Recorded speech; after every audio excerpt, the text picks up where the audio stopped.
సంతోషంగా ఉన్నవారు మరొకసారి హల్లెలూయా చెప్దామా? హల్లెలూయా. చాలా సంతోషం. దేవుని యొక్క వాక్యాన్ని ధ్యానం చేసుకుందాం.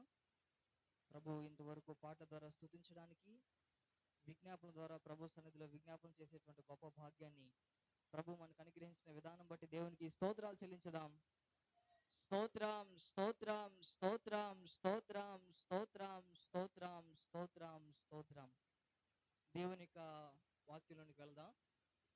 అపోస్తలుడైనటువంటి పౌలు భక్తుడు రోమా సంఘానికి కొన్ని విషయాల్ని రాసినట్లుగా, వాటిలో 5వ అధ్యాయము 5వ వచనంలో కొన్ని విషయాలు గడిచినటువంటి దినంలో మనం ధ్యానం చేసాం.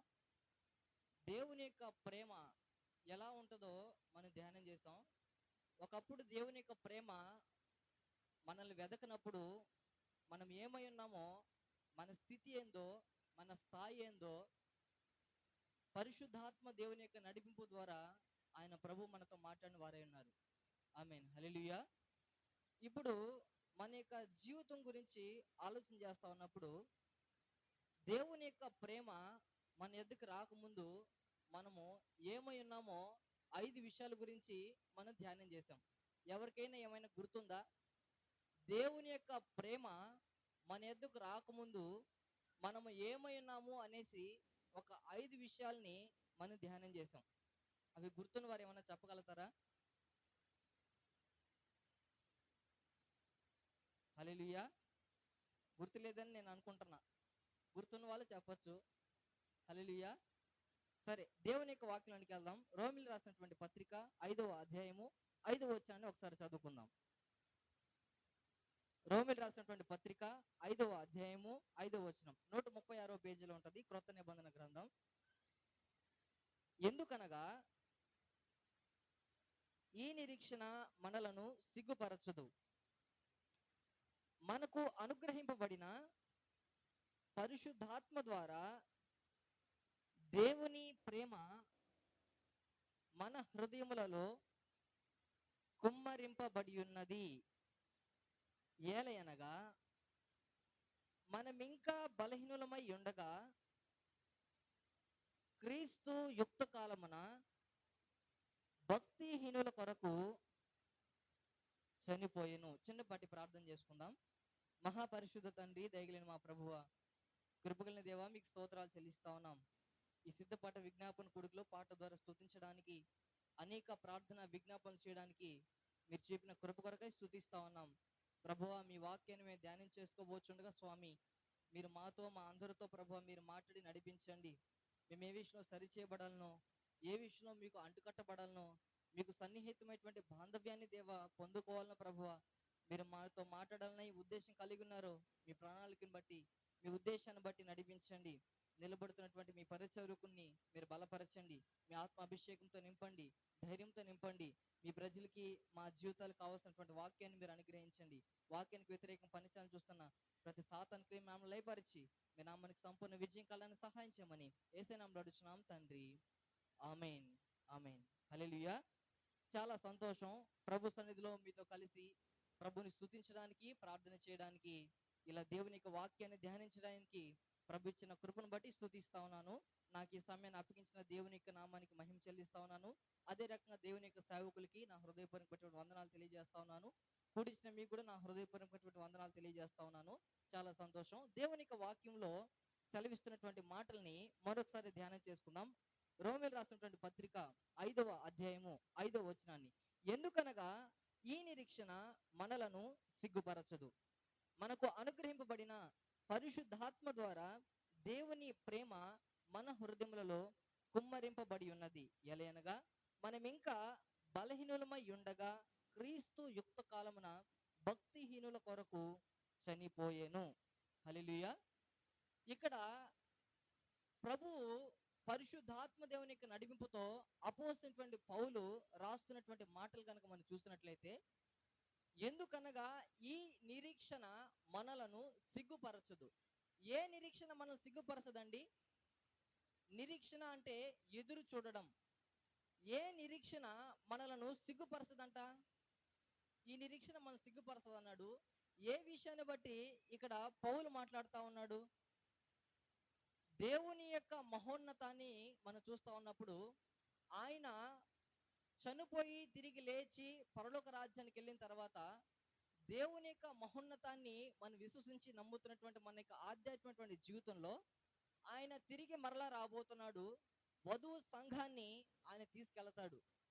అయితే ఆయన కొరకు మనం ఎదురు చూస్తున్నటువంటి ఈ నిరీక్షణ మనలను సిగ్గుపరచదు. ఈ లోకంలో మనం జీవిస్తా ఉన్నప్పుడు శ్రమలు గుండా, కష్టాల గుండా, ఇరుకులు గుండా, శ్రమలకు, అనేక శోధనలకు లోనైన మన జీవితాలు ఇహలోక సంబంధంగా ఇక్కడే ఉంటాయి. మనకు కలిగినటువంటి శ్రమ కష్టాలలో ఎదిరించే శక్తిని ప్రభు మనకు అనుగ్రహిస్తాడు. అయితే ఆయన కొరకు ఎవరైతే ఎదురు చూస్తారో ఆయన మన యొక్క పాపములను క్షమించి నిత్య జీవంలోనికి, పరలోక రాజ్యంలోనికి చేర్చేటువంటి సమర్థుడైన, శక్తిమంతుడైన దేవుడని ఎవరైతే విశ్వసిస్తారో వారి గురించి మాట్లాడుతున్నటువంటి మాటలు. ఈ నిరీక్షణ అంటే పరలోక రాజ్యానికి వెళతాను అన్నటువంటి నిరీక్షణ మనలను సిగ్గుపరచదు. అయితే మనకు అనుగ్రహింపబడిన పరిశుద్ధాత్మ ద్వారా దేవుని యొక్క ప్రేమ మన హృదయంలో కుమ్మరింపబడటం. ఇక్కడ నా ప్రశ్న ఏంటంటే, పరిశుద్ధాత్మని ద్వారా కాక మానవుని యొక్క ప్రేమ తత్వాన్ని దేవునికి లింక్ అవుట్ చేయాలంటే, లేకపోతే మానవుని యొక్క ప్రేమ దేవునికి సమంజసం ఒకవేళ చేయగలిగితే ఇది ఎంతవరకు సమంజసం అవుతుంది? మానవుని ప్రేమ ఎలా ఉంటది? దేవుని ప్రేమ ఎలా ఉంటది? మానవుని యొక్క ప్రేమ పరిధులు కలిగినది, దేవుని యొక్క ప్రేమ అనంతమైనది. అందుకే పరిధులు కలిగినటువంటి మానవుడు అనంతుడైన దేవుని చేరుకోవడం అసాధ్యం, అసంభవమైన కార్యం. ఎందుకంటే మానవుడు పాపి, మానవుడు పాపపు ఇచ్ఛతో నడిపించబడే వ్యక్తి. మానవుడు తన యొక్క జీవితంలో ఏదైతే చేయాలనుకుంటాడో దాన్ని చేయలేడు, ఏదైతే చేయాలనుకుంటాడో దాన్ని చేస్తాడు. తన యొక్క జీవితంలో దేవుని యొక్క ప్రేమను మర్చిపోయినటువంటి తన జీవితాన్ని ఒకసారి పౌలు భక్తుడు వివరిస్తా ఉన్నాడు. పరిశుద్ధాత్మని ద్వారానే దేవుని ప్రేమను అర్థం చేసుకోగలం. మానవుని యొక్క స్వభావ రీతిగా దేవుని ప్రేమను అర్థం చేసుకోలేం. ఎందుకనిసంటే మానవుని యొక్క పరిధులు, ఇదో ఇంతవరకు నువ్వు నాకు సహాయం చేస్తే నేను ఇది సహాయం చేస్తా. సామెత అంటారు కదా, ఇద్దమ్మ తీగురు అంటారు, ఇద్దమ్మ పుల్లగూర అంటారు. ఇద్దమ్మ పుల్లగూర పెడతానంటే ఇద్దమ్మ తీగురు అని సర్వసాధారణ చెప్తారు. ఇక్కడ మానవుని యొక్క ప్రేమ ఏంటంటే పరిధులు పెట్టుకుంటది. నువ్వు నాకు ఇది చేస్తే నేను నీకు ఇది చేస్తానని. కానీ దేవుని ప్రేమ అంటది ఏమనంటే, నువ్వు నాకు ఏది చేసినా ఏమి చేయకపోయినా, నువ్వు నన్ను ప్రేమించినా ప్రేమించకపోయినా, నేను నిన్ను శాశ్వతమైన ప్రేమతో ప్రేమించుచున్నాను అంటాడు యేసుక్రీస్తు ప్రభు. ఆమేన్. హల్లెలూయా, హల్లెలూయా. ఇక్కడ పరిశుద్ధాత్మని ద్వారానే దేవుని ప్రేమను మనం అర్థం చేసుకోగలం. అయితే దేవుని యొక్క ప్రేమ మన యొద్దకు రాకముందు, దేవుని యొక్క మహోన్నతమైనటువంటి ప్రేమ తత్వం మన యొద్దకు రాకముందు మొట్టమొదటిగా మనం ఏమైనామో లేఖనాల్లో నుంచి మనం చూద్దాం. మొదటిగా 5వ వచనం, ఆ కింద వచనాలు 6వ వచనం చదువుదాం. ఏలయనగా మనమింకా బలహీనులమై ఉండగా క్రీస్తు యుక్త కాలమున భక్తిహీనుల కొరకు చనిపోయిను. ఇక్కడ 2 విషయాల్ని పౌలు వివరిస్తా ఉన్నాడు. మనం ఇంకా పాపులమై బలహీనులమై ఉండగా యేసుక్రీస్తు ప్రభువు భక్తిహీనుల కొరకు చనిపోయిన. ఇక్కడ 2 విషయాల్ని హెచ్చరిస్తా ఉన్నాడు. మొట్టమొదటిగా మనం ఏమై ఉన్నామనేసి అంటే బలహీనులమై ఉన్నామని గడిచినటువంటి దినాలలో మనం ధ్యానం చేస్తాం. అసలు ఏ విషయంలో మనం బలహీనులమి అని కనుక మనం చూసినట్లయితే, ఆది కాండంలో ఆదాము హవ్వల్ని దేవుడు తన పోలిక చొప్పున తన స్వరూపమందు నరుణ్ణి చేస్తే, దేవుని యొక్క మహోన్నతాన్ని మరిచి 3వ స్వరానికి వారి యొక్క జీవితంలో అనుమతి ఇవ్వడం వలన హవ్వలో సాతాను యొక్క ప్రభావం కలిగినటువంటి మాటలు చొచ్చుకుపోవడం వలన, ఈ యొక్క పండుని తింటే మీ జీవితములు దేవతల వలె అవుతారు అనేసి ఒక చలరేకించేటి మాటలు, ఆసక్తి కలిగించేటువంటి మాటలు, ఇహలోక సంబంధమైనటువంటి మాటల్ని ఎప్పుడైతే తన జీవితంలో హవ్వకి ఎదురైనటువంటి పరిస్థితి, అపవాది హవ్వతో మాట్లాడుతూ ఉన్నప్పుడు బలహీనమైన మాటలని, ఇహలోక సంబంధమైనటువంటి మాటలు మాట్లాడినప్పుడు దానికి లోనైపోయింది హవ్వ.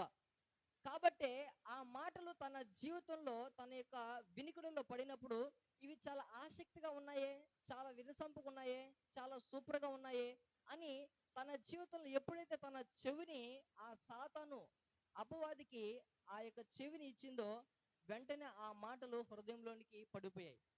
నేనంటాను అపవాది ఇచ్చేటువంటి మాటలు మన జీవితానికి ఒక రకమైనటువంటి తృప్తినివ్వచ్చేమో. అవి మన జీవితానికి నష్టాన్ని తీసుకొచ్చేటివి.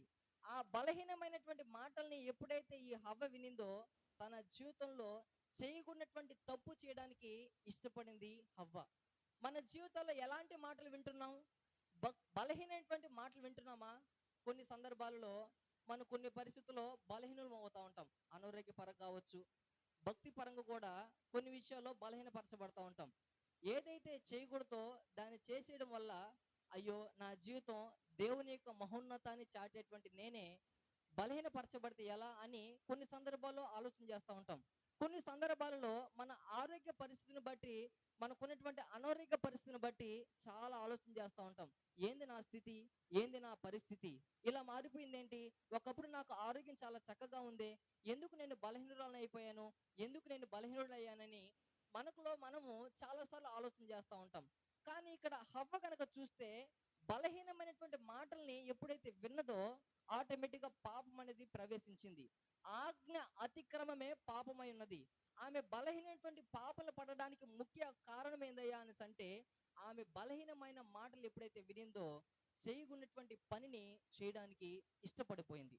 దేవుడు మనలను పరిశుద్ధాత్మని ద్వారా పలుమార్లు హెచ్చరిస్తాడు.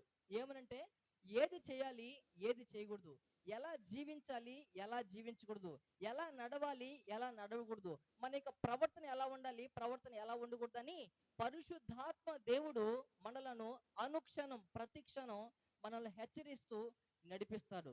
మన యొక్క జీవితంలో పరిశుద్ధాత్ముని ద్వారా నడిపించబడతా ఉన్నప్పుడు ఆధ్యాత్మికమైన జీవితంలో అపవాది బలహీనపరిచే అనేక బాణాలు మన యొక్క ఆధ్యాత్మికమైన జీవితంలో బాణాలు వేస్తూ ఉంటాడు.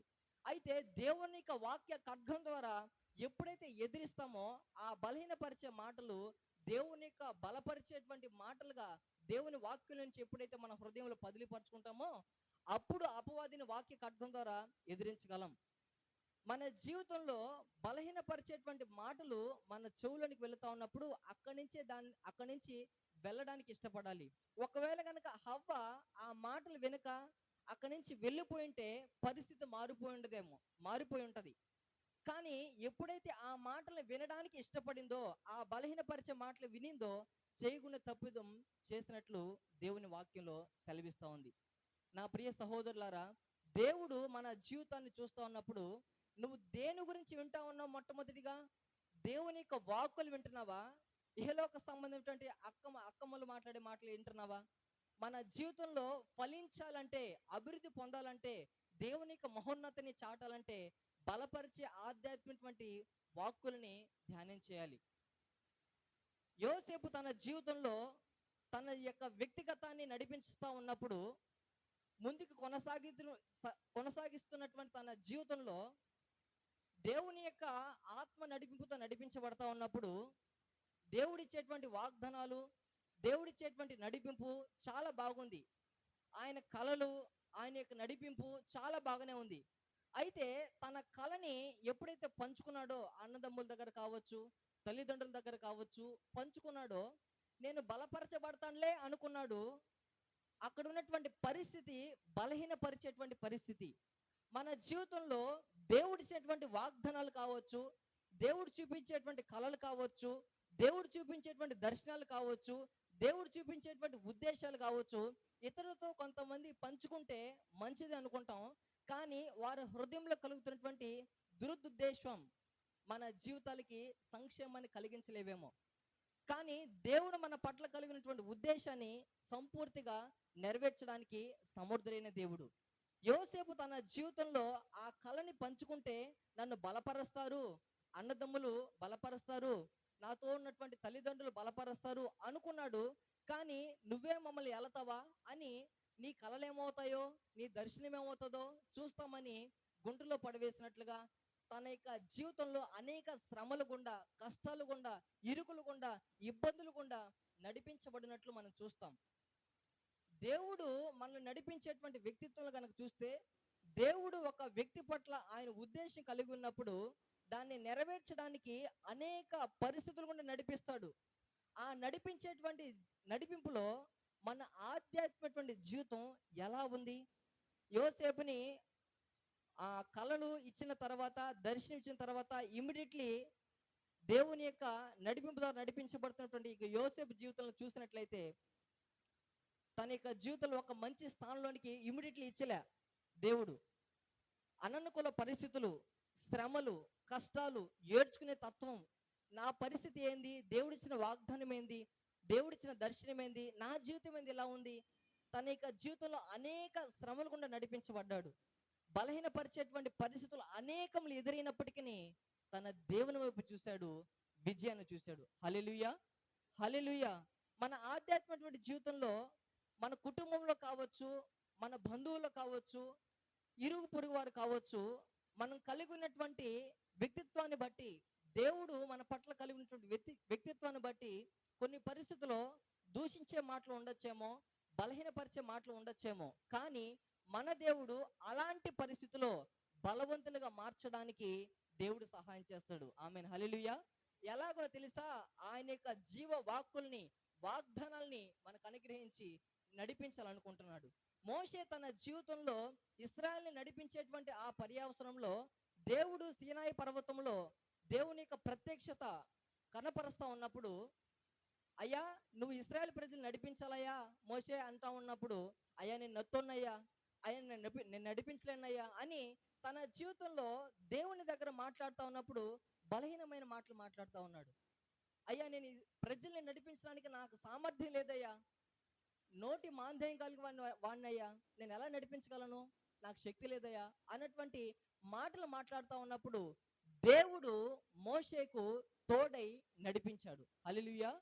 నువ్వు ఏ పరిస్థితిలో అయినా సరే ప్రభు ఇస్తున్నటువంటి వాగ్దానాన్ని మనం చూస్తూ ఉన్నప్పుడు, ప్రభువా ఈ పరిస్థితులను నడిపించబడలేనయ్యా, నేను నా యొక్క సంఘాన్ని నడిపించుకునే విషయంలో బలహీనం అవుతానయ్యా, పరిస్థితి ప్రభావాలు డిఫరెంట్గా ఉన్నాయ్యా, నా కుటుంబ పరిస్థితి నడిపించుకునేటువంటి నాయకత్వం నాకు సరిగా తెలియట్లేదయ్యా, నా యొక్క జీవిత మనుగడ ఉద్యోగులు ఎలా నడిపించాలో నాకు తెలియపరచబడట్లేదయ్యా అని మన మార్గాల గురించి మనం ఆలోచన చేస్తూ ఉంటే, ఆయన మోషేకు తోడై ఉండినట్లు నీకును నాకును తోడైండి నడిపించడానికి సముద్రైన దేవుడైనాడు. ఆమేన్, హల్లెలూయా, హల్లెలూయా.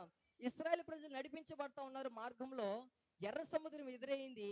అయ్యా నీ వైపు చూస్తున్నా, నువ్వే నా సహాయకుడివి అని ఎప్పుడైతే దేవుని వైపు చూశాడో, ఆ బలహీనమైనటువంటి అనేక మాటలు వెనకమాల వస్తా ఉన్నాయి.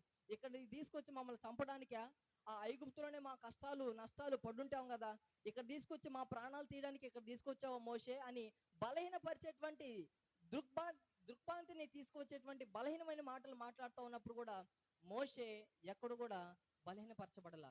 దేవుని వైపు చూశాడు. ప్రభువు నాకు వాగ్దానం ఇచ్చాడు, ఆ వాగ్దాన్ని నెరవేర్చడానికి ఆయన సమర్థుడని ఆయన మాటలు వినడానికే ఇష్టపడ్డాడు. ఇహలోక సంబంధమైనటువంటి ప్రజల యొక్క మాటలు వినడానికి ఇష్టపడలేదు ఆయన.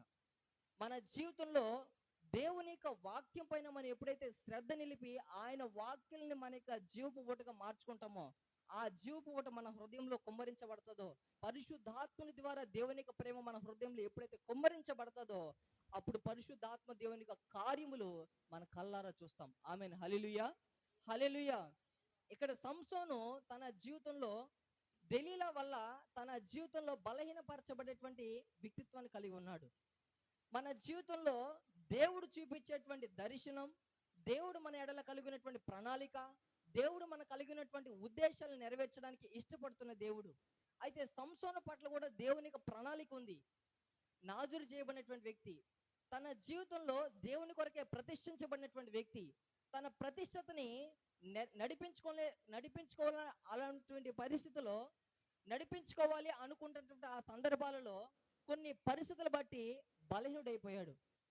తన జీవితంలో తన జ్ఞానం పైన ఆధారపడ్డాడు, తన స్వబుద్ధిని ఆధారం చేసుకున్నాడు. నేను బలవంతుణ్ణి అనుకున్నాడు, బలహీనుడైపోయాడు. ఏ విషయాన్ని బట్టి? తాను ఏదైతే చేయాలనుకుంటున్నాడో దాన్ని చేయలేకపోయాడు.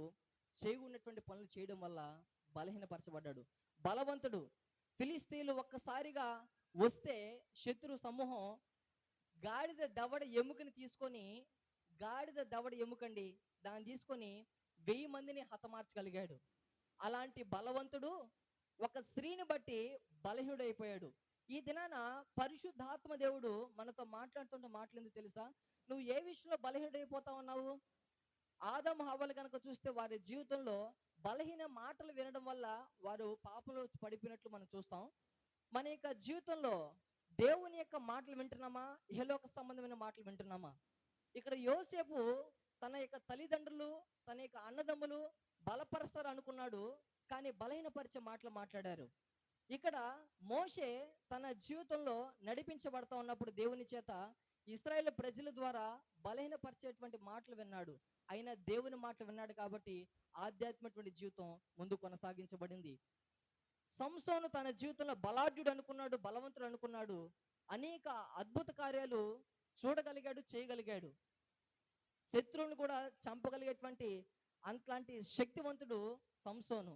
బలహీనుడైపోయాడు. చివరికి దేవుని యొక్క పాదాల దగ్గర పడిన తర్వాత, తన యొక్క పాప స్థితిని ఒప్పుకోలు చేసిన తర్వాత, తన యొక్క మొదటి స్థితిలో ఉన్నప్పుడు ఎలా బలం పొందుకున్నాడో, తన యొక్క పాప స్థితిని బట్టి కళ్ళు ఊడబెరకవేయబడ్డాయి. తన జీవితంలో తను ఏదైతే చేయాలనుకున్నాడో దాన్ని చేయలేకపోయాడు. చివరికి తన జీవితంలో చనిపోయేటువంటి ఆ సందర్భాల్లో తన జీవితంలో దేవుని పైన ఎప్పుడైతే ఆధారపడ్డాడో, దేవుడు బలవంతుడు కాబట్టి ఆ చివరి సందర్భంలో దేవుని యొక్క కృపను బట్టి సంసోను చివరికి దేవుని యొక్క శక్తిని బట్టి అపవాది సంబంధమైనటువంటి శత్రువుల్ని ఓడించగలిగేటువంటి కృపను దేవుడు అనుగ్రహించాడు. ఆమేన్, హల్లెలూయా. మన జీవితంలో ఏ విషయంలో బలహీనం అవుతా ఉన్నామో పరిశుద్ధాత్మ దేవుడు మన కళ్ళు ఎదుట పదిలిపరుస్తూ ఉంటాడు. ఆ పదిలిపరిచేటువంటి ఆ సందర్భంలో, ప్రభువా నా జీవితంలో, నా యొక్క వ్యక్తిగతంలో నేను ఈ బలహీనతలో ఉన్నా, ఈ బలహీనతలో నేను నీ ఎదుకు వస్తా ఉన్నాను, ఈ బలహీనతలో నీ వైపు చూస్తా ఉన్నప్పుడు నా బలహీనతలు మీరు చూస్తా ఉన్నారు, నా బలహీనపు పరిస్థితిలో మీరు నాకు సహాయం చేయండి, ఈ బలహీనత నుంచి విడుదల కలగాలని ఎవరైతే ప్రార్థన చేస్తారో నిజంగా ఆ బలహీనత నుంచి విడిపించడానికి సమర్థుడై ఉన్నాడు. ఇక్కడ రెండో విషయం కనుక చూస్తే భక్తిహీనత. మనం ఇంకనూ పాపులమైండగా బలహీనుల కొరకు ఆయన యుక్తకాలం చనిపోయాడు, భక్తిహీనుల కొరకు కూడా ఆయన చనిపోయాడు. మనం ఎందుకు అయ్యామో అని కనుక మనం ప్రశ్నించుకుంటే, ఇక్కడ దేవునితో నడిపించబడుతున్నటువంటి శిష్యులు 12 మంది ఉన్నారండి. అయితే వాళ్ళలో ఇస్కరియోతు యూదా కూడా తన జీవితంలో మంచిగా నడిపించబడతా ఉన్నాడు. అయితే తన యొక్క వ్యక్తిత్వాన్ని కనుక మనం చూసినట్లయితే దేవునితోనే నడుస్తా ఉన్నాడు. దేవుడు ఎక్కడ ప్రార్థన చేస్తే అక్కడ ప్రార్థనకి వెళ్తా ఉన్నాడు, ఎక్కడ యొక్క దేవుని యొక్క ప్రసంగాలు జరిగితే అక్కడికి వెళ్తున్నాడు. చాలా బాగుంది లైఫ్. కానీ తనకు తెలియకనే తన జీవితంలో అపవాదికి స్థానం ఇవ్వడం వల్ల భక్తిహీనమైనటువంటి మార్గంలోనికి వెళ్ళిపోయాడు. మన జీవితంలో దేవుని సంఘానికి వస్తా ఉన్నాం, దేవుని వాక్యాన్ని వింటా ఉన్నాం, దేవుని యొక్క నడిపింపుతో నడిపించబడతా ఉన్నాం, చాలా బాగుంది. కానీ మనకు తెలియకనే అపవాది మన హృదయంలో భక్తిహీనమైనటువంటి మార్గం గుండా ఒకవేళ నడిపిస్తా ఉన్నాడేమో. ఒకసారి మనల్ని మనం పరీక్షించుకుందాం. భక్తిహీనత అంటే ఏంటంటే దేవుని యొక్క శక్తిని ఆశ్రయించిన స్థితి అన్నమాట. దేవుని యొక్క మహోన్నతాన్ని ఆశ్రయించిన స్థితి. మన జీవితంలో దేవుణ్ణి మనం ముందు పెట్టుకోవాలి.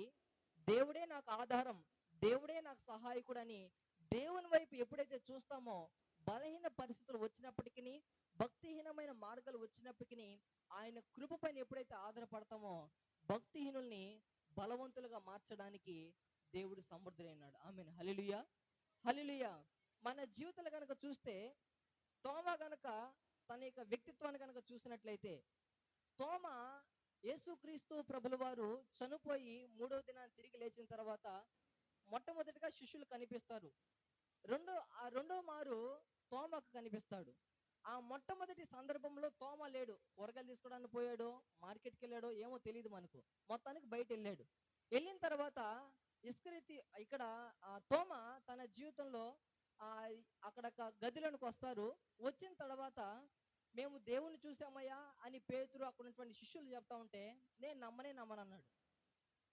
అయ్యా ఎందుకు నమ్మవయ్యా అనేసి అంటే, నేను ఆయన చూడాలి, ఆయన చూస్తే తప్ప నేను నమ్మను అనేసి చెప్పిన తర్వాత, దేవుడు మరొకసారి ప్రత్యక్షమయ్యి తనను తాను ప్రత్యక్షపరుచుకున్నటువంటి ఆ సందర్భాల్లో తోమ కూడా ఆ సందర్భంలో ఉంటాడు. ఆ గదిలో ఉన్నప్పుడు నువ్వు ఎందుకయ్యా భక్తిహీనుడిగా మార్చబడతా ఉన్నావు, భక్తిహీనమైన మార్గం కూడా నువ్వు నడిపించబడడానికి వీల్లేదు అని దేవుడే తనంతట తానుగా ప్రత్యక్షం అవుతాడు తోమ కోసం. దేవుడు ప్రత్యక్షమయ్యి అక్కడ అంటాడు, ఒక మాట చదువుదాం. యోహాను సువార్త 20:27 వచనం. యోహాను సువార్త 20వ అధ్యాయం. ఆ ఆ ఆ ఆ మరొకసారి చదువుదామా? ఆ ఆ ఉమ్, ఆ ఉమ్. ఇక్కడ మనం చూసినట్లయితే, నీ వ్రేలు ఇటు చాచి నా చేతులు చూడుము, నీ చేయి చాచి నా ప్రక్కలో ఉంచి అవిశ్వాసివి కాక విశ్వాసవై ఉండుమనెను. ఇక్కడ నీవు చూచి నమ్మితివి, చూడక నమ్మిన వారు ధన్యులు అంటున్నాడు దేవుడు. మన జీవితంలో భక్తి విషయంలో దేవుని యొక్క మహోన్నత కార్యాలు చూసే నమ్మడం కాదండి. ఆయన అనేక కార్యములు మనం చూడకనే అనేక అద్భుతాలు చేయగలిగిన సమర్థుడు. ఆయన శక్తివంతుడైన ప్రభు. ఆమేన్. హల్లెలూయా, హల్లెలూయా. దేవుని యొక్క మహోన్నతాన్ని మనం చూస్తా ఉన్నప్పుడు దేవుడు మన పట్ల భక్తి భక్తి పరంగా శక్తి కలిగి ఉండాలని దేవుడు ఆకాంక్షిస్తా ఉన్నాడు. తోమ తన జీవితంలో భక్తిహీనంగా మాట్లాడుతూ ఉన్నాడు. అయితే దేవుడు ప్రత్యక్షమై, నీవు చూచి నమ్మితివి, చూడక నమ్మిన వారు ధన్యులు. మనం చూడక నమ్ముతున్న వారివి. ఆమేన్. హల్లెలూయా. మనం ఎవరమంట? ధన్యులమంట. మన జీవితంలో దేవుని యొక్క మహోన్నతాన్ని అర్థం చేసుకోవడానికి దేవుని యొక్క సంఘంలో చేర్చబడిన మనం చూడక నమ్మినటువంటి జాబితాలను చేర్చబడ్డాం. ఇప్పుడు మనము ధన్యకరమైన జీవితమై ఉన్నాం. ఆమేన్. హల్లెలూయా, హల్లెలూయా. దేవుని యొక్క మహోన్నతాన్ని చూస్తా ఉన్నప్పుడు మన యొక్క భక్తి దేవుని యొక్క పాదాల దగ్గరకు వస్తూ ఉన్నప్పుడు భక్తిహీనమైనటువంటి మార్గాలు అనేకములు ఎదురవుతా ఉన్నప్పటికీ దేవుడు మనల్ని భక్తి పరులుగా మార్చాలని దేవుడు కోరుకుంటున్నాడు. ఆమేన్. హల్లెలూయా, హల్లెలూయా. మూడోదిగా మనం చూద్దాం, రోమిలు రాసినటువంటి పత్రిక 5వ అధ్యాయము 8వ వచనాన్ని ఒకసారి చదువుకుందాం. అయితే దేవుడు మన ఎడల తన ప్రేమను వెల్లడిపరచుచున్నాడు. ఎట్లనగా, మనమింకను పాపులమై ఉండగానే క్రీస్తు మన కొరకు చనిపోయెను. ఇక్కడ మనం చూసినట్లయితే దేవుడు మన ఎడల తన ప్రేమను వెల్లడిపరచుచున్నాడు. ఎట్లనగా, మనం ఇంకను పాపులమై ఉండగానే. అక్కడేమో ఫస్ట్ మాట మనం ఇంకను బలహీనులమై ఉండగా అన్నాడు. రెండవదిగా మనం ఇంకను భక్తిహీనులమై ఉండగా అన్నాడు. ఇక్కడ మూడవదిగా మనం ఇంకను పాపులమై ఉండగా అంటున్నాడు. మన జీవితంలో పాపం ఎక్కడ ఎంటర్ అయింది? ఆదాము హవ్వల నుంచి అంటాం. అయితే వాళ్ళకి ఇవ్వబడినటువంటి ఆజ్ఞ మితిమీరారు. ఆజ్ఞ అతిక్రమమే పాపం. దేవుని యొక్క సంఘంలో నడిపించబడుతున్న మనము ఎన్ని మార్లు ఆజ్ఞని మితిమీరాం? దేవుడిచ్చినటువంటి వాగ్దానాల్ని ఎన్నిసార్లు మర్చిపోయాం? మనం చేసినటువంటి తీర్మానం ఎన్నిసార్లు మర్చిపోయాం? ఎన్ని మార్లు అలక్ష్య పెట్టాం? దేవా, నేను నీ కోసం జీవిస్తానయ్యా పరిశుద్ధంగా అని ఎన్నో మార్లు తీర్మానం చేశాం. మన తీర్మానాలు ఎటపోయాయి? మన ప్రతిష్టత ఎలా పోయింది? మన యొక్క భక్తి ఎలా పోయింది? దేవుని యొక్క సంఘంలో చేర్చబడినటువంటి మన యొక్క ఆధ్యాత్మికటువంటి జీవితం గురించి ప్రభు మాట్లాడుతూ ఉన్నాడు. మనం ఇంకను పాపులమై ఉండగానే, మన జీవితంలో పాపపు స్థితిని మనం కలిగినటువంటి మన యొక్క జీవితంలో ఆయన రక్తాన్ని ఎవరైతే ఆశ్రయిస్తారో, కోరతారో, దేవుని యొక్క పాదాలు పట్టుకొని, ప్రభువా నేను పాపిని, నాలోనికి రండి, మీతో సమాధానం కలిగినటువంటి వ్యక్తిత్వాన్ని కలిగి ఉండడానికి సహాయం చేయండి అని ఎవరైతే ప్రార్థన చేస్తారో, దేవుడు నిజంగా వారి ప్రార్థన విని వారి పాప స్థితిని క్షమించి పరిశుద్ధులుగా మార్చడానికి ఇష్టపడుతున్నాడు. చాలా మంది పాపపు జీవితం అంటే ఎలా ఉంటుందంటే, ఏదైతే చెయ్యాలో దాన్ని చేయకపోవడం, ఏదైతే చెయ్యాలో దాన్ని చేసేయడం. మరొకసారి చెప్తున్నా, వారి జీవితంలో ఆజ్ఞ అతిక్రమం పాపం ఎలా అసలు పాపం అంటే ఎలా ఉంటుంది అనేసి అంటే, ఏది చెయ్యాలో అది చేయకపోవడం, ఏది చేయకూడదో అది చేయడం. ఇప్పుడు మనం చూసినట్లయితే సినిమాలు చూడకూడదని మనకు తెలుసా? తెలుసా తెలీదండి? ఏంది నాకేం కనిపించట్లా, మీరు నిద్రపోతున్నారా ఏందో? నేనేదో చెప్పుకుంటా పోతా ఉన్నా. మన జీవితంలో సినిమా చూడకూడదని తెలుసా తెలీదా? తెలుసు. సీరియల్స్ చూడొచ్చా చూడకూడదా? చూడొచ్చండి. ఎవరు చెప్పారు మీకు? చూడొచ్చు, తప్పేం కాదు. ఎవరు చెప్పారు మీకు? బైబిల్లో లేదు కదా ఆ విషయం. అబ్బా, ఇట్లాంటి సేవకులు ఉంటే ఎంత బాగుండా మనసులో అనుకుంటున్నారా? దేవుడు మానవుణ్ణి చూస్తా ఉన్నప్పుడు ఏది చెయ్యాలనో అది చేయడం లేదు, ఏది చేయకూడదో దాన్ని చేస్తా ఉన్నాడు. దాని బదులు సినిమా, సీరియళ్ళు, ఇంకా ఇహలోక సంబంధమైన చూసేట బదులు దేవుని యొక్క దివ్య వాక్కుల్ని వినేటువంటి వ్యక్తిత్వం కలిగి ఉన్నామా? ఎందుకు పాపలు పడిపోవాల్సిన పరిస్థితి? ఆదాము హవ్వలు ఎందుకు ఆ దుస్థితిలోనికి వెళ్ళిపోయారు? వినకూడని మూడో స్వరాన్ని విన్నారు, బలహీనలు మార్చబడ్డారు, భక్తిహీనులుగా మార్చబడ్డారు, పాపములో పడిపోవడానికి ఆస్కారం అయిపోయింది. ఇహలోక సంబంధమైనటువంటి వాటిని మనసులో ఉంచుకొని వాటి క్రియలు చేస్తా ఉన్నామా? మన భక్తి ఎలా మారిపోయిందంటే శక్తికి మించినట్టుగా ఉంది చూడడానికి. అందుకే అపోస్తలుడైనటువంటి పౌలు తిమోతికి రాస్తూ అంటాడు, అయ్యా తిమోతి, నాయనా, కుమారుడా అని అంటూ ఏమంటాడంటే, పైకి భక్తి కలిగిన వారి వల్ల ఉండి ఆ భక్తులు ఉన్నటువంటి శక్తిని ఆశ్రయించిన వారు కొందరు ఉన్నారయ్యా. అందరూ అనట్లే. ఇక్కడ పౌలు చాలా ఆలోచనాత్మకంగా మాట్లాడతాడు. అయినా మాట్లాడితే, అయ్యా తిమోతి, పైకి భక్తి, శక్తి, జ్ఞానం, దేవుని యొక్క ఆధ్యాత్మికమైన జీవితం, ఆత్మ సంబంధమైనటువంటి ఫలింపు ఇలా ఉంటది అని అనుకోవడానికి నిదర్శనం కొన్ని యొక్క వ్యక్తిత్వాలు ఉంటాయి పైకి చూడడానికి. ఇదే ప్రతిష్టత, ఇదే దేవుని యొక్క నియమం అనడానికి ఇదే నిదర్శనం అని చూపించడానికి అనేక రకాలు ఉండొచ్చు. కానీ పైకి భక్తి కలిగి ఉండి ఆ భక్తులు ఉన్నటువంటి శక్తి, దేవుని యొక్క శక్తి, దేవుని యొక్క వాక్కులో ఉన్నటువంటి శక్తి, దేవుని వాగ్దానం ఉన్నటువంటి శక్తి, పరిశుద్ధాత్మ దేవుని యొక్క శక్తి ఆశ్రయించని, నమ్మని, విశ్వసించని వారు కొందరు ఉంటారు. అట్టి వారికి విముఖుడవై దూరంగా అట్టి వారికి ఉండుమని తిమోతిని హెచ్చరిస్తా ఉన్నాడు. మన జీవితంలో పాపంలోనికి పడడానికి, భక్తిహీనతలను పడడానికి, బలహీనులుగా మార్చబడడానికి ముఖ్య కారణం దేన్నైతే చేయాలనో దాన్ని చేయకపోవడం. ఉదయాన్నే స్తుతి ప్రార్థన చేయడం ప్రభు మనకు నేర్పించినటువంటి మొట్టమొదటి ప్రథమ స్థానం కలిగినటువంటి స్తుతి నైవేద్యం. అది ఎంతమందికి తెలుసు? చేతులు ఎత్తగలరా? ప్రభుని మొట్టమొదటిగా స్తుతించాలని తెలుసా? ప్రభుని స్తుతించాలి అని తెలిసిన మన జీవితంలో మొట్టమొదటి స్థానం, నా వేకువ జామున ప్రభుని స్తుతించాలి అని తెలిసినటువంటి మన జీవితంలో ఎంతమంది చేస్తా ఉన్నాం? ఏది చెయ్యాలి? ఉదయాన్నే స్తుతి నైవేద్యం అర్పించాలి, అది చేయట్లే. అదే ఆజ్ఞ అతిక్రమం. ఎవరితోనో తప్పు చేయడం అది కాదండి ముందు పాపము. ఏదైతే దేవుడి నియమావళిని ఇచ్చాడో అది పాపమే. ఇది మొట్టమొదటిగా దేవుడు మనకి ఏది ఇచ్చాడో దాన్ని చేయకపోవడమే పాపం. ఆజ్ఞను మితిమీరడం. ఇక్కడ మన జీవితంలో మొట్టమొదటి స్థానం దేవునికి ఇచ్చి ప్రార్థన అర్పించాలా. ఆ తర్వాత దేవుని యొక్క వాక్యాన్ని ధ్యానం చేయాలి. మనం ఎంత కాడికి ఏం చేస్తామంటే మన అవసరతలను బట్టి, మన అక్కరతలను బట్టి ప్రభు సన్నిధిలో ప్రార్థన చేస్తే ప్రభు అనుగ్రహిస్తాడులే అనేసి మన స్వచిత్తాన్ని ఆధారం చేసుకొని ప్రార్థన చేయడానికి ఎక్కువగా ఇష్టపడతాం. అయితే దేవుని యొక్క ఉద్దేశం ప్రతి ఒక్కరి జీవిత పట్ల ఆయన కలిగి ఉంటాడు. అయితే దాన్ని మనం గ్రహించాం. ఇక్కడ గడిచిన దినాలు మనం ధ్యానం చేసాం వాక్కుల్ని. ఏమని?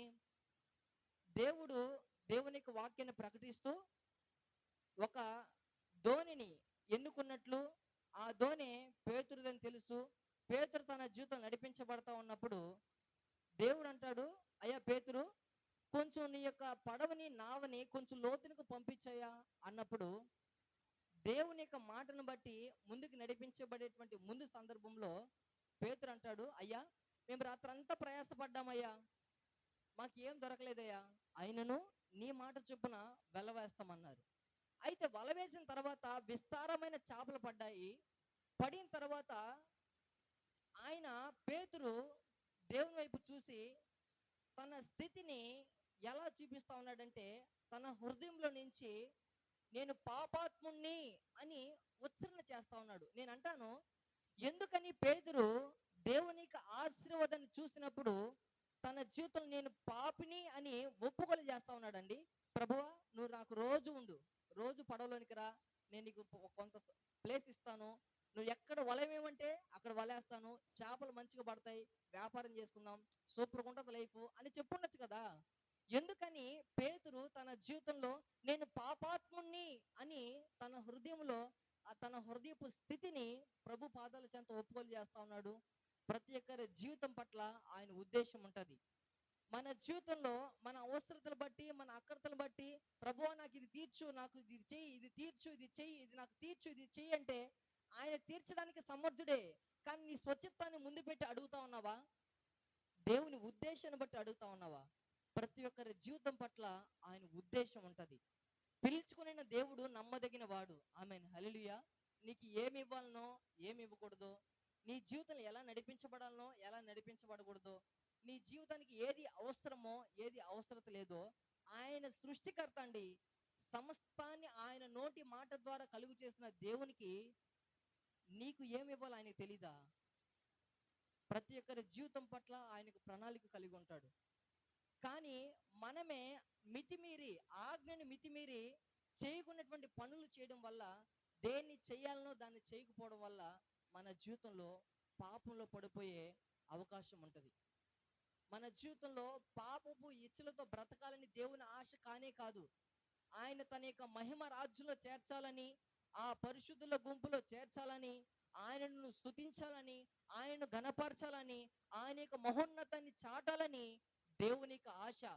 మీరు పరిశుద్ధుల అగుటికే పిలువబడ్డారు కానీ అపవిత్రులుగా, పాపులుగా, అనీతిపరులుగా ఉండడానికి నేను మిమ్మల్ని పిలువలేదు అంటున్నాడు దేవుడు. మన జీవితంలో పాపంలోనే బ్రతికి, పాపంలోనే జీవించి, ఇంకను ఎన్నో వాక్కుల్ని వింటూనే ఏముందిలే భక్తి, ఏముందిలే ఈ యొక్క జీవితం అని సర్వసాధారణంగా అయిపోతే ఎలా ఉంటదండి? నువ్వే గనక మార్పు చెందకపోతే, నీకున్నటువంటి బలహీనపు పరిస్థితుల్లో నువ్వు ఇంకా అలానే ఉంటే, నీకున్నటువంటి భక్తిహీన మార్గంలో నువ్వు అలానే ఉంటే, నువ్వు ఇంకా పాపిగానే జీవిస్తుంటే ఎంతమంది నశించిపోతా ఉన్నారు. మన కళ్ళ ఎదుట వారు నశించిపోతా ఉన్నప్పుడు హ్యాపీగా ఫీల్ అవుతున్నామా? లేదా ప్రభువా వీరి స్థితి ఏందయ్యా, మార్చు ప్రభు అని ప్రలాపిస్తా ఉన్నామా? పేతురు తన జీవితంలో పాపాత్ముణ్ణి అని తన హృదయంలో ప్రార్థన చేస్తున్నాడు, ప్రలాపిస్తున్నాడు. నీ స్థితి ఏంది? కొంతమందికి సర్వసాధారణంగా అంట ఒక జీవితానికి అలవాటు పడిపోద్దంట. సర్వసాధారణంగా అంటుంటారు కదా. ఇప్పుడు ఒక గొడ్డు అంటే ఒక ఎద్దుకి లేకపోతే సంథింగ్ ఒక జంతువుకి ఒక పొలంలో వేసినటువంటి విత్తనాల యొక్క ఆ ఎదిగిన తర్వాత ఒక పైరు ఉందనుకోండి. అలవాటు పడిన గొడ్డు ఏం చేస్తుంది? ఒకసారి మేస్తుంది. మేసిన తర్వాత అబ్బా ఇది భలే ఉంది టేస్టా అని మరొకసారి అలవాటుగా అక్కడికి వెళ్ళి తినడానికి ఇష్టపడుతుంది. మన భక్తి కూడా ఎలా మారిపోయిందంటే ఏముందిలే వెళ్దాంలే భక్తి అన్నటువంటి మార్గం కూడా వెళ్ళిపోతా ఉన్నాం. ఇక్కడ మన జీవితంలో దేవుని యొక్క ప్రణాళిక, దేవుని యొక్క ఉద్దేశం, నువ్వు భక్తిహీనమైన మార్గంలోనే, పాపంలోనే జీవించాలని ఆయన ఆశపడట్లేదండి. పాపం అంటే ఏం చెప్పాను? ఆజ్ఞ అతిక్రమమే పాపము. మొట్టమొదటి స్థానం, ప్రప్రథమ స్థానం ఆయనకి ఇవ్వాలి. మనం ఆయనకి ఇవ్వం. ఎవరికి ఇస్తాము? మన జీవితంలో ఎవరికి ఇస్తాం. మొట్టమొదటిగా పొద్దున్న ఎవరికి ఫోన్ చేయాలనుకుంటాము, వాళ్ళకి ఫోన్ చేసుకుంటాం. ఎవరితో మాట్లాడాలో వాళ్ళతో మాట్లాడుకుంటాం. కానీ మొట్టమొదటి స్థానం ఆయనకి ఇవ్వాలి కదా. నేను ఆయనతో మాట్లాడాలి కదా. గత రాత్రి నేను పడుకున్నా, చాలా మంది చనిపోయిన స్థితిలో ఉన్నారు. కానీ దేవుడు నాకు మరొక దినం ఇస్తున్నాడు, మరొక అవకాశం ఇస్తున్నాడంటే అది ఆయన కృప కదా అని ఆయన స్తుతించడం మర్చిపోయాం. ఎప్పుడిప్పుడు మన యొక్క డ్యూటీల టైం అయిపోయిందా, ఎప్పుడిప్పుడు మన జీవితంలో ముందుకు వెళ్ళిపోవాలా, 8 గంటలు పని చేసుకుంటాం, 24 గంటలు ఉంటే దాంట్లో 12 గంటలు కూడా మన పనులకి అవకాశం ఇస్తాం. కానీ ఒక గంట అయినను దేవునికి ఇవ్వడం లేదు. దేవుడు అంటాడు మెలుగుగా ఉండి ప్రార్థన చేయండి. ఎందుకో తెలుసా? మీరు శోధనలోనికి ప్రవేశించుకున్నట్లు మెలుగు కలిగి ప్రార్థించాలి. ప్రార్థన సంఘంగా మనం మార్చబడాలని దేవుని ప్రణాళిక. ఆమేన్, హల్లెలూయా. మన జీవితంలో పాపంలో పడకూడదంటే, నేను పాపంలో పడకూడదని నేను అనుకుంటే మానవుడు పరుదులు కలిగిన మానవుడు కదా. దేవుని యొక్క ఆజ్ఞతో నడిపించబడాలి కానీ మన ఆజ్ఞతో మనం నడిపించబడలేం. అయితే దేవుని యొక్క స్థిర నిర్ణయం మన హృదయంలోనే పెట్టాడు. చాలా ట్రిక్తో కూడింది ఇది. మన జ్ఞానముతో, మన స్వబుద్ధిని ఆధారం చేసుకొని పాపంలో పడకూడదు, పాపము చేయకూడదు, ఏదైతే చేయాలో అది చేయకూడదు అనుకున్నటువంటి నిర్ణయం మన ఆలోచనతో మనం తీసుకుంటే కాదు, పరిశుద్ధాత్ముని ద్వారా ఎప్పుడైతే ఆయన ఆత్మ అభిషేకాన్ని పొందుకొని తీర్మానం చేసుకుంటామో, నా తీర్మానాన్ని స్థిరపరచడానికి సమర్థుడైన దేవుడు అయినాడు. ఆమేన్. హల్లెలూయా, హల్లెలూయా. నా జీవితంలో ఇంకా బలహీనమైనటువంటి పరిస్థితిలో ఉన్నామా, భక్తిహీనమైన మార్గంలో ఉన్నామా, పాపపు జీవితంలో ఉన్నామా? ఒకసారి పరీక్షించుకుందాం, పరిశీలన చేసుకుందాం. ఇంకను ఆ పాపపు ఇచ్చలతో ఇహలోక సంబంధమైనటువంటి మాటలకే మన చెవినిస్తున్నామా, ఇహలోక సంబంధమైనటువంటి ఆలోచనతోనే మనం నడిపించబడుతున్నామా? ఆయన రాజ్యం అతి సమీపంగా ఉంది. దేవుని రాజ్యం అతి సమీపంగా ఉంది. ఆయన త్వరలో రాబోతా ఉన్నాడు. ఆయన రెండవ రాకడికి వధువు సంఘం మనం సిద్ధపడాలి. ఈ సార్వత్రిక సంఘం ఎప్పుడైతే సిద్ధపాటు కలిగినటువంటి సిద్ధిలో నూనెని సిద్ధపరచుకొని దివిటీలు పట్టుకొని దేవుని యొక్క రాకడక ఎదురు చూపుతూ ఉంటారో, వారిని దేవుడు పరలోక రాజ్యానికి చేర్చడానికి ఇష్టపడుతున్నాడు. ఒకవేళ అలాంటి సిద్ధపాటు లేదా, అలాంటి సిద్ధపాటు కలిగినటువంటి మనస్తత్వం లేదా, ఈ రోజు రాత్రి నీతో నాతో ప్రభు మాట్లాడుతూ ఉన్నాడు. సిద్ధిలోని నూనెని సిద్ధపరచుకొని పరిశుద్ధుడైన దేవుని ఎదుర్కోవడానికి సిద్ధపాటు కలిగినటువంటి మనస్తత్వం కలిగి మనం నడిపించబడాలి. ఇంతవరకు మన జీవితంలో నడిపించబడతా ఉన్నప్పుడు ఏదో పై జీవితం, ఆ జీవితం బండి లాక్కుంటుంటే వెళ్ళిపోతా ఉంది అనుకుంటున్నామా? లేదా దేవుని యొక్క మహోన్నతమైనటువంటి చాటించేటువంటి విషయంలో దేవుని యొక్క ప్రథమ స్థానాన్ని నేను దేవునికి ఇవ్వాలని అలాంటి వ్యక్తిత్వం కలిగి ఉన్నామా? మన జీవితంలో దేవునికి ప్రథమ స్థానాన్ని ఎప్పుడైతే ఇస్తామో, మనకు కావాల్సిన ప్రతి అవసరతను ఆయన తీర్చడానికి సమర్థుడైన దేవుడైనాడు. ఇంక రెండు విషయాలను ధ్యానం చేసుకుని ముగించుకుందాం. 9వ వచనాన్ని ఒకసారి చదువుకుందాం. కాబట్టి ఆయన రక్తము వలన ఇప్పుడు నీతిమంతులుగా తీర్చబడి మరింత నిశ్చయముగా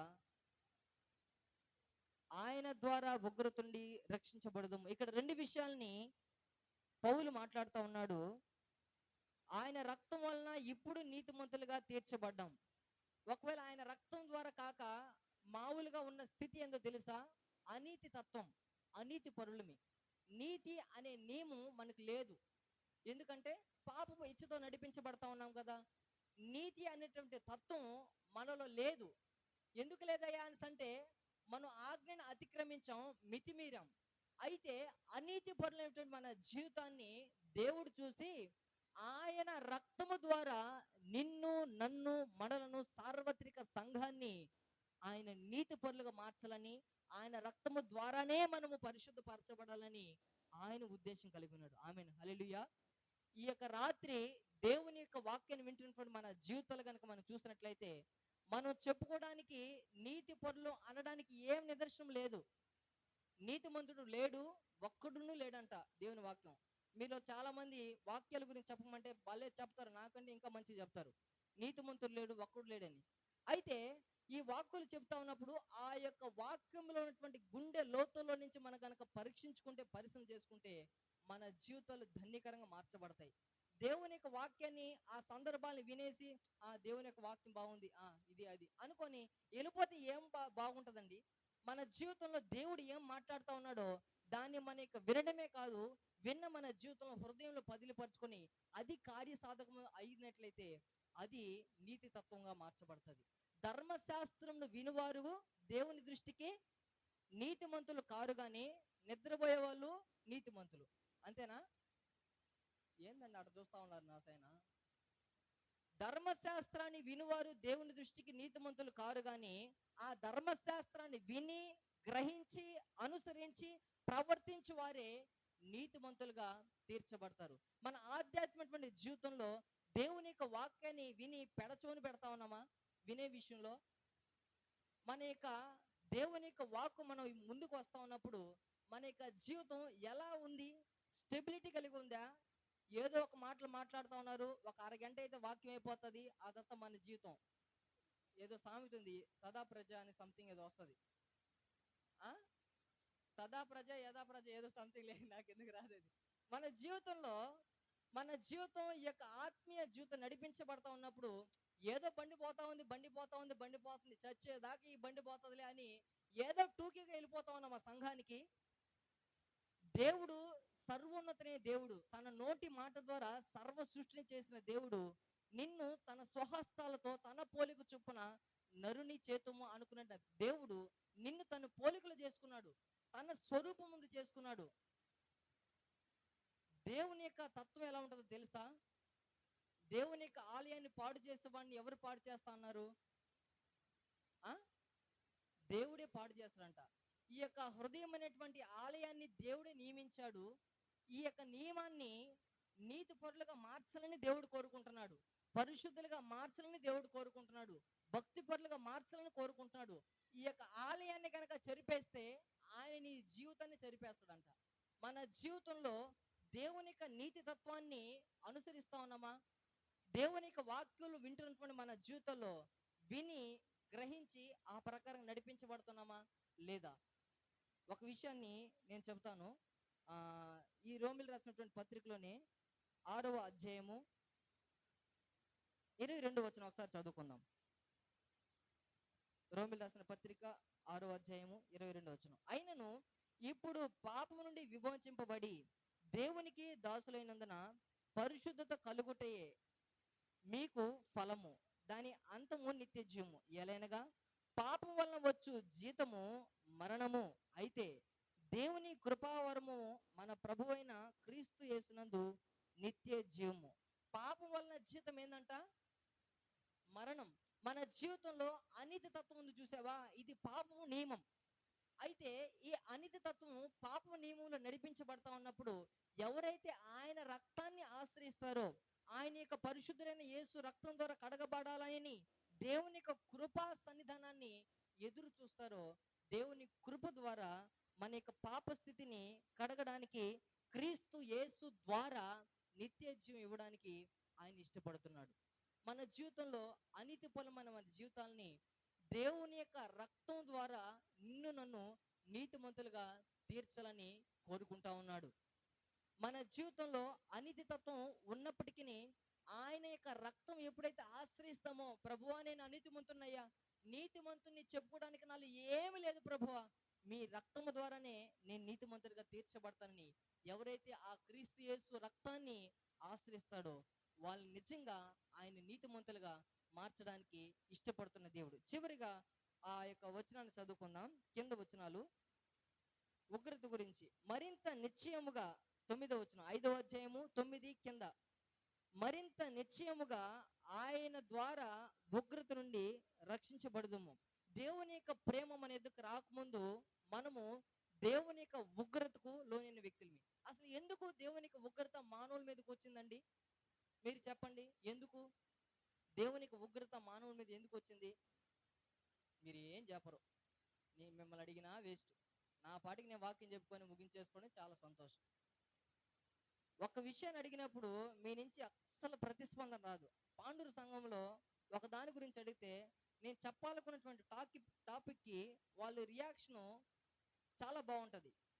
మీరు తెలిసి గమ్మునుంటారో తెలియక గమ్మునుంటారో అస్సలు అర్థం కాదు నాకు. దేవుని యొక్క సేవకునికే తెలియాల, మనకేం తెలియదు. ఇక్కడ మనం చూసినట్లయితే ముగింపులకు వచ్చాను నేను. దేవుని యొక్క ఉగ్రత ఎందుకు మానవుని మీదకి వచ్చిందంటే, ఇంతకుముందు చెప్పాను కదా, ఆజ్ఞ అతిక్రమమే పాపం. దేవుని యొక్క ఆత్మ ద్వారా నడిపించబడాలని దేవుని ఉద్దేశం. దేవుని యొక్క మహిమ శరీరం కలిగినటువంటి వ్యక్తిత్వం కలిగి ఆ పరలోక రాజ్యంలో చేర్చబడడం దేవుని ఉద్దేశం. పరిశుద్ధులు పరచబడమే ఆయన ఉద్దేశం, ఆయన ప్రణాళిక, ఆయన చిత్తం. అయితే మానవుడు మితిమీరి చేయకున్నటువంటి పనులు చేయడం వల్ల ఆయన ఉగ్రత మన మీదకి వస్తుందంట. ఈ దినాన దేవుని ఉగ్రత మన మీదకి వస్తుందేమో ఒకసారి పరీక్షించుకుందాం. ఎందుకు దేవుని ఉగ్రత వస్తుంది? నేను చాలా బాగున్నాను కదా అనుకుంటున్నావేమో. దేవుని యొక్క అడుగు జాడలలో నడిపించబడని జీవితం దేవుని ఉగ్రతకు పాలైన జీవితమే. దేవుని యొక్క వాకులు తెలిసిన మన జీవితాలు దాన్ని పాటించకపోవడమే దేవుని యొక్క ఉగ్రత మన మీదకి రావడమే. మన కుటుంబం కావచ్చు, మన జీవితాలు కావచ్చు, మనం నడిపించబడుతున్నటువంటి ఈ యొక్క వ్యక్తిత్వాలు కావచ్చు, దేవుని యొక్క ఉగ్రత మానవుని మీదకి ఎందుకు వస్తుందయ్యా అనేసి అంటే, ఏదైతే చేయాలనో దాన్ని చేయకపోతా ఉన్నాడు మానవుడు. ఈ దినాన దేవుని యొక్క ఉగ్రత మన మీద ఉందేమో. ఎందుకు ఉందయ్యా అని ప్రశ్నిస్తే, మన జీవితంలో దేవుడు నియమించినటువంటి నియమావళిని సరిగా పాటించట్లేమో.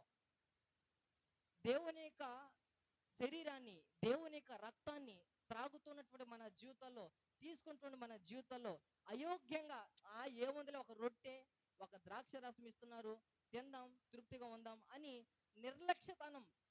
దేవుని యొక్క శరీరం అంటే ఏదో చులకనితనం, ఏదో మామూలుదే కదా, మామూలు రొట్టే కదా, వాళ్ళు తీసుకుంటారులే, ఏముంది ఒకరోజు తీసేసుకుందాం, ఆ రోజు చేసే తప్పుదాలే కదా, ఏముంది రోజు జీవించే జీవితమే కదా, ఇవి ఒకసారి తీసేసుకుందామని అలవాటు పడినటువంటి జీవితంతో మన జీవితంలో దేవునికి శరీరాన్ని, రక్తాన్ని ఊరికనే భుజిస్తా ఉన్నామా?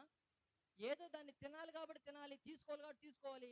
ఒకవేళ నేను తీసుకుపోతే సేవకుడు ఏమని అనుకుంటాడేమో, మనుషులు ఏమని అనుకుంటారేమో, నాలో ఏదో తప్పు ఉందని అనుకుంటారేమో, నాలో ఏదో లోపం ఉందని అనుకుంటారేమో అని ఏదో ఒక రకమైనటువంటి ఫీలింగ్ తో ఆయనకి శరీరాన్ని, రక్తాన్ని తీసుకుంటున్నామా? దేవుని యొక్క ఉగ్రత నిశ్చయంగా వచ్చేస్తుందండి. అందుకే ఆ యొక్క దేవుని యొక్క శరీరాన్ని, దేవుని యొక్క రక్తాన్ని ఎవరైతే అయోగ్యంగా తీసుకుంటారో, ఎవరైతే దాని యొక్క విలువ తెలియక అవిశ్వాసము చేత సర్వసాధారణమైనటువంటి జీవితాన్ని అనుభవిస్తూ నార్మల్ గా దాన్ని తీసుకుంటే ఏం కాదులే అని అయోగ్యంగా పెడచోని పెట్టి దేవుని యొక్క పరిశుద్ధాత్మ దేవుడు గర్దిస్తా ఉన్న ఆ గర్దింపును అణచివేసి ప్రభుని, ఆ యొక్క పరిశుద్ధాత్మ శక్తిని అణచివేసే దుస్థితిలోనికి నేటి సంఘం మారిపోయింది. అయితే అలా గనక మనం పాటించి ఒకవేళ గనక అయోగ్యంగా ప్రభు బలలో చేవేస్తే చాలా మంది చనిపోయారంట, అనారోగ్య పాలైపోయారంట. మన జీవితంలో దేవుడు స్పష్టంగా మాట్లాడుతూ ఉన్నాడు. దేవుని యొక్క శరీరాన్ని, దేవుని యొక్క రక్తాన్ని తీసుకున్నటువంటి మన జీవితాల్లో, తీసుకోబోతున్న మన జీవితాలలో అయోగ్యంగా చేవేస్తా ఉన్నామా? అయితే దేవుని ఉగ్రత వస్తుంది. ఎవరైతే ఆయనకి శరీరం అని, ఆయన రక్తం అని వివేచించి, గ్రహించి ఒక పరిశుద్ధమైన మార్గంలో నడిపించబడాలి, దేవుని యొక్క మహోన్నతాన్ని చాటాలి, దేవుని యొక్క ప్రేమ తత్వాన్ని నేను పంచుకోవాలి, ఆయన ప్రేమ నాలో నివసించాలి, ఆయన యొక్క ఉద్దేశం నా జీవితం నెరవేర్చబడాలి, ఆయన ప్రణాళిక నా జీవితం నెరవేర్చబడాలి, పరమందు ఆయన చిత్తం ఎలా అయితే నెరవేర్చబడుతుందో నా ఆధ్యాత్మికమైన జీవితం ఆయన చిత్తం నెరవేర్చబడాలని ఎవరైతే పరిశుద్ధమైనటువంటి మార్గంలో నడిపించబడుతూ ఒక శ్రద్ధ కలిగి దేవుని యొక్క శరీరాన్ని, రక్తాన్ని ముందుకు వస్తున్నప్పుడు తనను తాను పరీక్షించుకొని, పరిశీలన చేసుకొని ఒక నిమగ్నమైనటువంటి దర్శనం కలిగి ఆయన ఉద్దేశపూర్వకంగా ఆయన ప్రభువుల్లో చేవేస్తారో వారికి నిత్య జీవనం ఇవ్వడానికి ఇష్టపడుతున్న దేవుడు. ఆమేన్. హల్లెలూయా, హల్లెలూయా. చివరికి ఒక మాట చదివి నేను క్లోజ్ చేస్తానండి. రోమిల్ రాసినటువంటి పత్రిక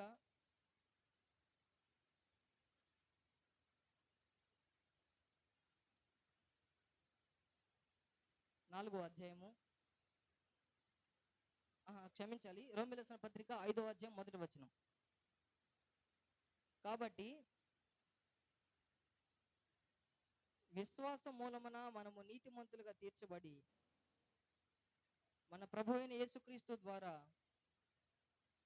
దేవునితో సమాధానము కలిగి ఉందాము. ఇక్కడ చూసినట్లయితే కాబట్టి విశ్వాసం మూలన మనము నీతిమంతులుగా తీర్చబడి మన ప్రభు అయిన యేసుక్రీస్తు ద్వారా దేవునితో సమాధానము కలిగి ఉందాము. ఈ దినాన మనుషులతో నీకు సమాధానం ఉందో లేదో నాకు తెలియదు.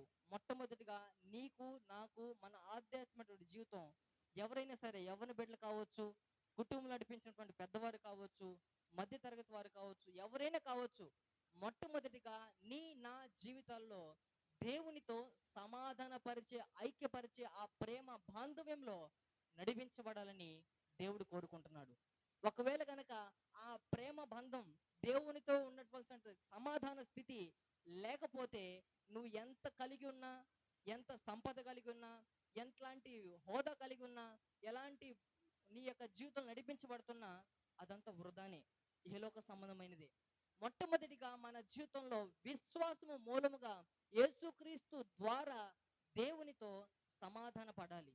మన జీవితంలో దేవుని విశ్వాసులమి అనబడుతున్న మన జీవితాల్లో, విశ్వాసులు కర్తగా నియమించబడిన మన జీవితాల్లో దేవునితో సమాధాన పరచబడి, ఆయనతో ఐక్యపరచబడి, ఆయనతో సత్సంబంధం కలిగి, ఆయనతో సమాధాన స్థితిని పొందుకొని ఎప్పుడైతే ఆయన ప్రభు వల్ల చేయివేస్తామో, ఆయన రక్తాన్ని తీసుకుంటామో, ఆయన సమాధాన స్థితి నీ జీవితంలో, నా జీవితంలో, మన కుటుంబ జీవితంలో, మన సంఘ జీవితంలో ఆయన సమాధాన స్థితిని ఇవ్వాలని కోరుకుంటున్నాడు. ఎవరైతే ప్రభువా నేను బలహీనున్నయ్యా, నేను భక్తిహీనున్నయ్యా, అయ్యా పాపలు పుట్టి పాపలు జీవిస్తున్న నా జీవితం అయ్యా, అనీతి తత్వం అయ్యా, నా జీవితంలో ఉగ్రతకు లోనైన జీవితం, ఇన్ని దినాలు నిర్లక్ష్యంగా, అలక్ష్యంగా మీ యొక్క ప్రభు వలని, మీ రక్తాన్ని, దేవా నేను నిర్లక్ష్యంగా తీసుకుంటున్నానయ్యా, ఈ దినం నాతో మాట్లాడావు. ప్రభువా నన్ను పరిశుద్ధపరచండి. నా బలహీనపు పరిస్థితిలో బలవంతులుగా మార్చగలిగే మీ వైపు చూస్తున్నానయ్యా. అయ్యా ఈ భక్తిహీనమైన మార్గం, భక్తి కలిగినటువంటి మార్గం కలిగినటువంటి మీ వైపు చూస్తా ఉన్నానయ్యా. పాపపు ఇచ్చతో నడిపించబడుతున్న నా జీవితం పరిశుద్ధులుగా మార్చేటువంటి నీ వైపు చూస్తా ఉన్నాను ప్రభువా. అనీతి తత్వంతో నడిపించబడుతున్న నా జీవితం నీతిపరుడు నేను మీ వైపు చూస్తున్నాను ప్రభువా. ఉగ్రతకు లోనైన నా జీవితం మీ సమాధాన స్థితిని, మీతో ఐక్యత కలిగి జీవించేటువంటి ఆ ఐక్య బంధం, దేవుని యొక్క ప్రేమ తత్వంలో నడిపించాలని ఎవరైతే ఆశ్రయిస్తారో, ఎవరైతే కోరుకుంటారో, ఎవరైతే నమ్మి విశ్వసించి తన హృదయములో ప్రభు ఇచ్చేటువంటి సమాధానం కోసం ప్రార్థన చేస్తారో, నిశ్చయముగా వారి జీవితంలో సమాధాన స్థితిని, దేవుని యొక్క ప్రేమ తత్వాన్ని, పరిశుద్ధాత్ముని ద్వారా దేవుని యొక్క ప్రేమ బాంధవ్యాన్ని అర్థం చేసుకోవడానికి, ఆ ప్రేమలోనే ఇతరులకి పంచుకోవడానికి నీకు నాకు సహాయం చేస్తాడు. కాబట్టి మన జీవితంలో దేవుని యొక్క ప్రేమని కలిగి ఉండాలంటే పరిశుద్ధాత్ముని ద్వారానే దేవుని యొక్క ప్రేమను మనం అర్థం చేసుకుంటాం. అర్థం చేసుకున్న మన జీవితంలో దేవుని యొక్క సమాధాన స్థితిని నువ్వు నేను మన కుటుంబంలో, మన సంఘంలో ప్రభు సమాధాన స్థితిని అనుగ్రహించి నడిపించును గాక. ఆమేన్. హల్లెలూయా. దేవుడు ఈ యొక్క వాక్యుల్ని, ఈ వాక్యాన్ని మన వినికిడిలో దీవించి ఆశీర్వదించి ఫలింపచేయను గాక. ఆమేన్. హల్లెలూయా. హల్లెలూయా. దేవుని యొక్క సేవకునికి ఈ యొక్క సమయాన్ని అప్పగిస్తున్నాను. వారు మనల్ని ముందుకు నడిపిస్తారు.